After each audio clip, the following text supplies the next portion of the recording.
So today I'm going to turn a tippy top, and the stock that I'm using for that, I laminated a piece of tempered masonite between two pieces of cherry, and the dimensions are roughly 1 3/4 square by just under 4 inches long. So I'm going to take that and put it in a chuck.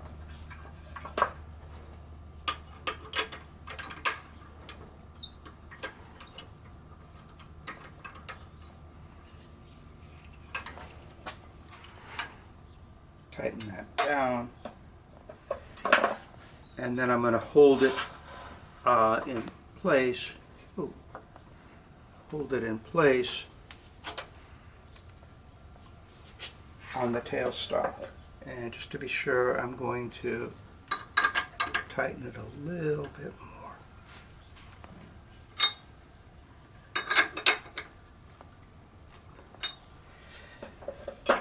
Okay, now I'll bring up the tool rest, and I want the tool rest slightly below center so that the cutting device will be on center or perhaps slightly above.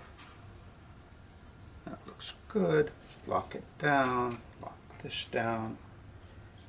And I'm going to start off at a slower rotation. I'm at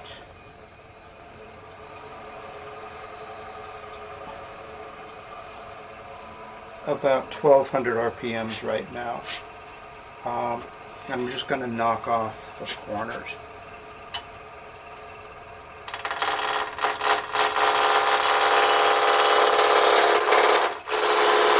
Increase the speed. I'm now at about 2000 RPMs. And the idea here is I want to get this into a cylinder. See how I'm doing. Okay, so it's needs to be rounded a little bit more because I still see a flat edge here. I can turn up the speed even more. I'm at about 2500 RPMs now.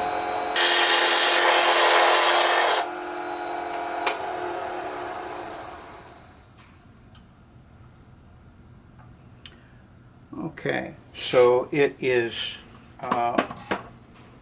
round now. I like to take some coarse sandpaper at this point and smooth it out. More proficient wood turners would probably do this with a spindle gouge, but this works for me. This is 80 grit sandpaper, which is the coarsest that I use. Okay, and as you can see, zoom in a little bit, it's fairly smooth. Okay, now I'm going to mark out the critical measurements on it.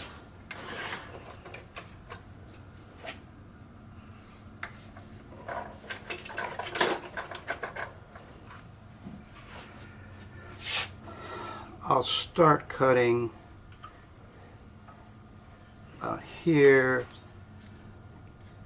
I want the spindle to be about 18 millimeters long, and then the body to be about an additional 30 millimeters long. So I've marked those dimensions, and now I'm going to use a parting tool, and the idea here is to cut a groove so that that reference is easily seen.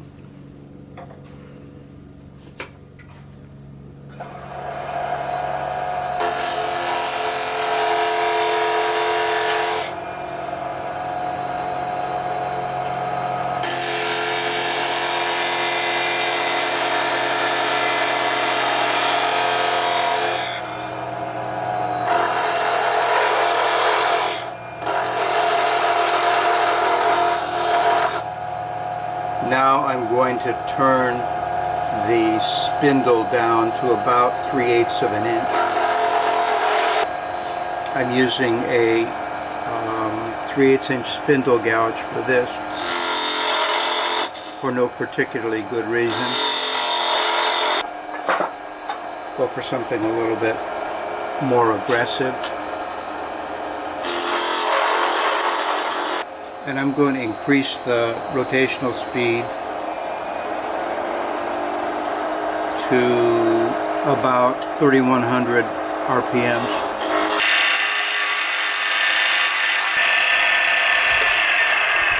I'm going to measure it now and see how close I am to 10 millimeters.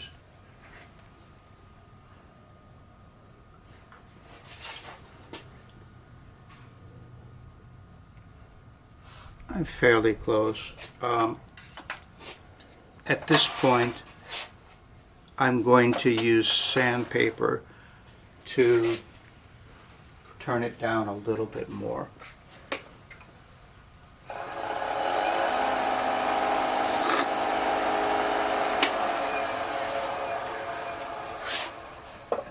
The stock seems to have worked loose in the chuck, so I'm going to tighten it down some.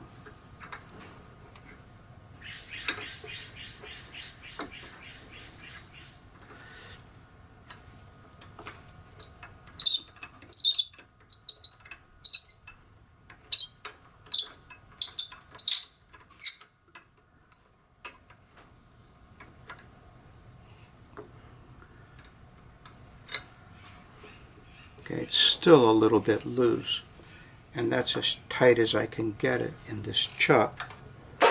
So I'm going to use a chuck with a different gripping range.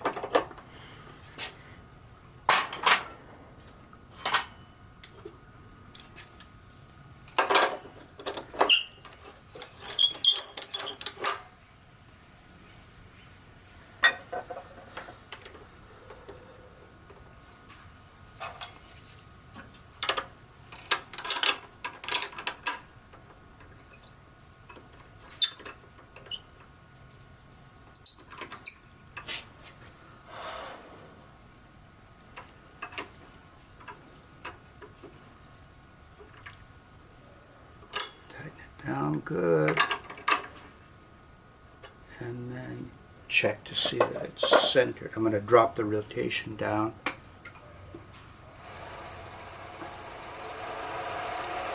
Okay, we're back in business.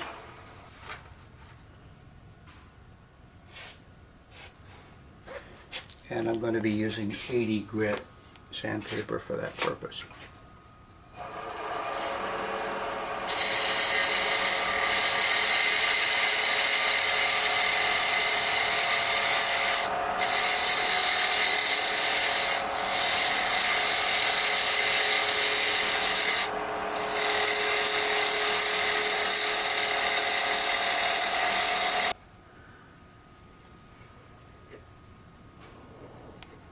Perfect. Now I'm going to measure about 20 millimeters for the length of the spindle.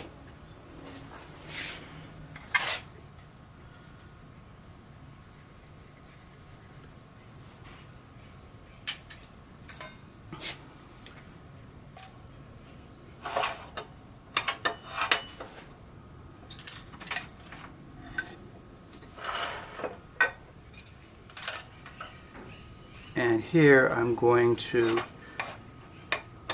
remove the tailstock and cut down the spindle to about 20 millimeters, or 10 millimeters, and 20 millimeters long. The diameter is 10 millimeters. The length is about 20 millimeters.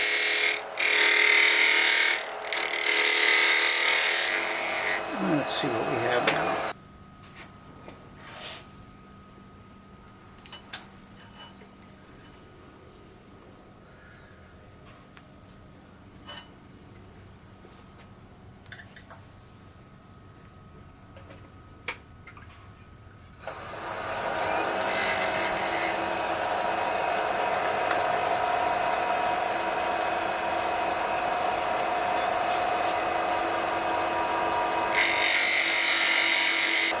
Okay, that's good. Now I'm going to chamfer the edge a little bit.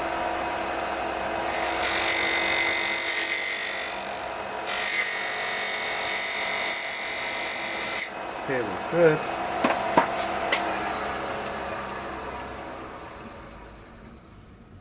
Now I'm going to cut down the spindle end of the cylinder to about 35 millimeters.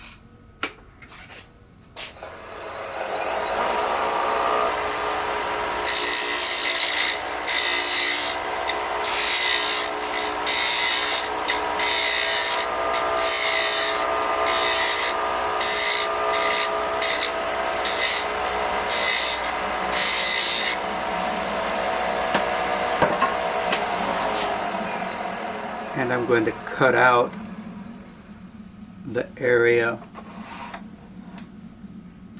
between the spindle and the outer wall.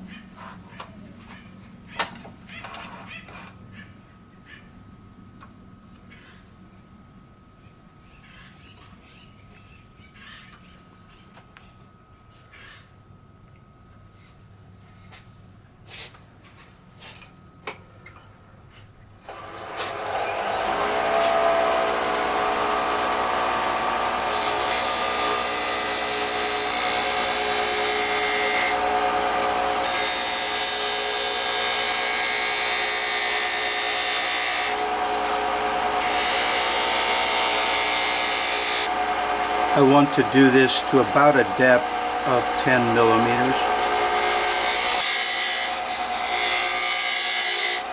Let's see how I'm doing. Once again, I'm looking for about 10 millimeters here. And I've got about 3 millimeters to go. Let's see what that looks like.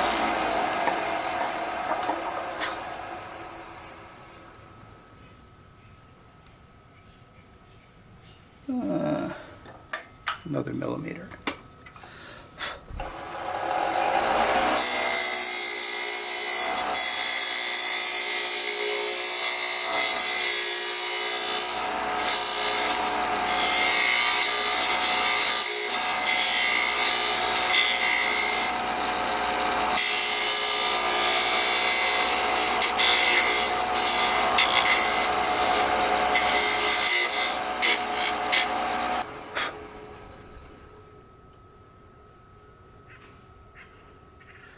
Okay, that's good.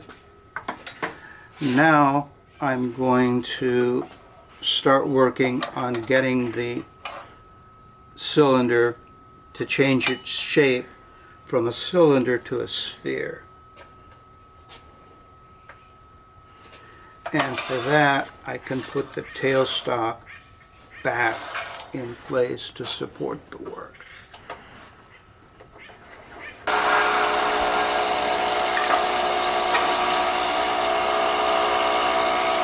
It's not recommended that you adjust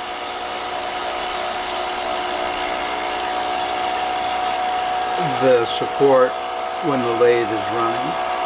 So, do as I say, not as I do.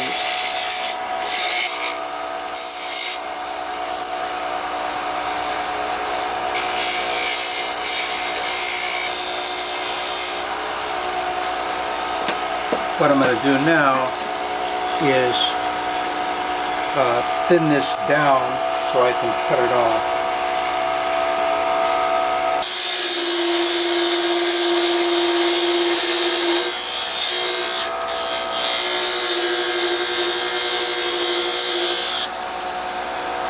And before I get it too thin, I'm going to do a little bit more work on the spindle here.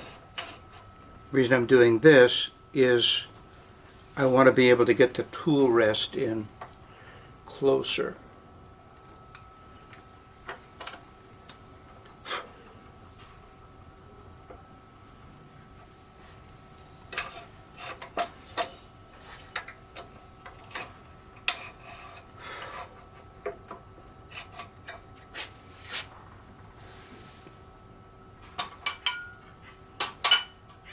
One solution is to go to a shorter tool rest.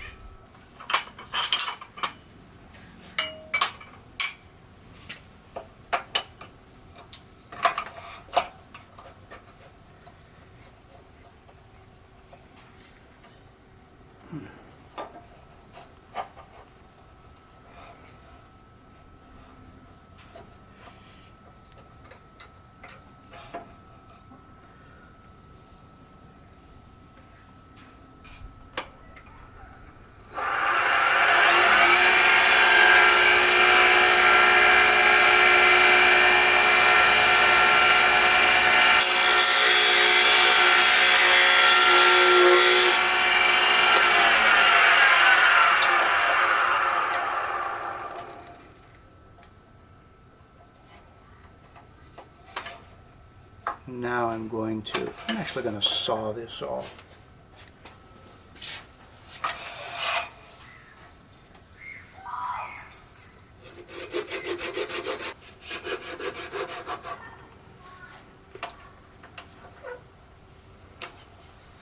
The saw that I'm using is a Japanese pull saw.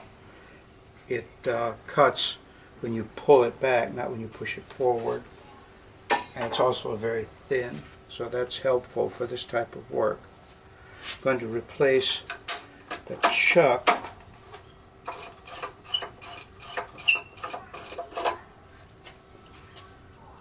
with what's essentially a drill chuck.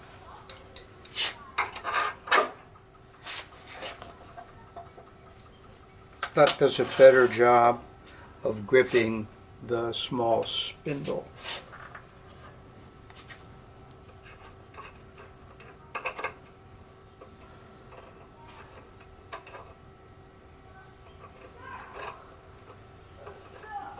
Okay.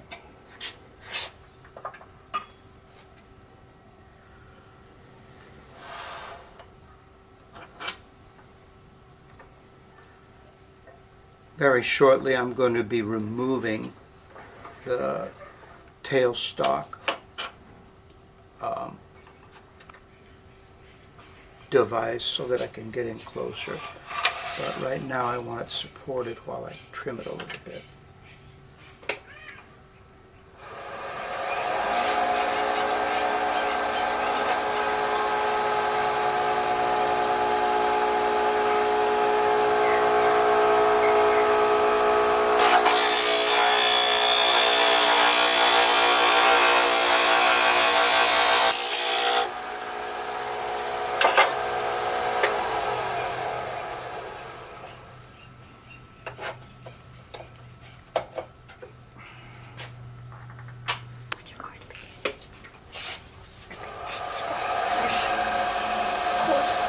So the idea now is to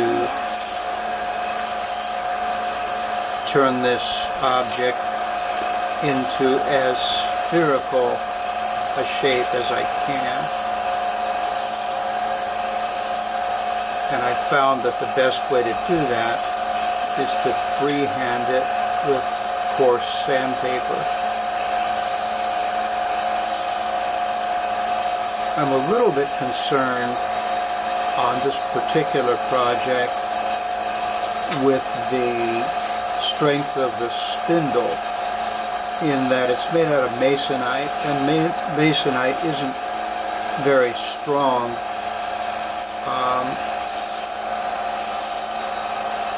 It probably doesn't need to be very strong unless I get a catch on the wood when I'm turning it.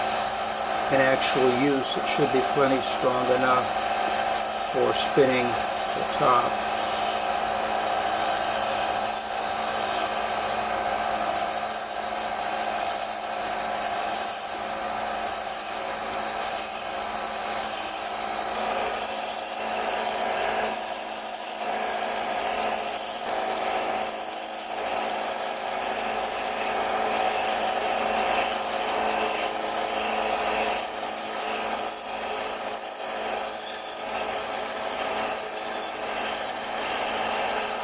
Alright, let's see what we have.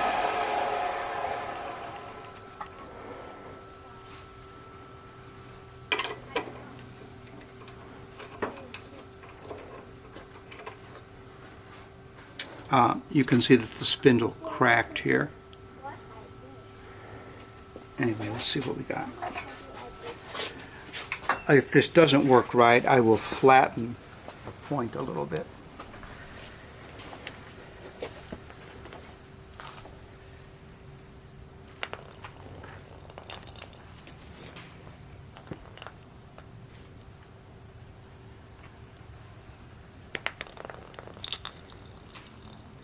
We have a functional tippy top.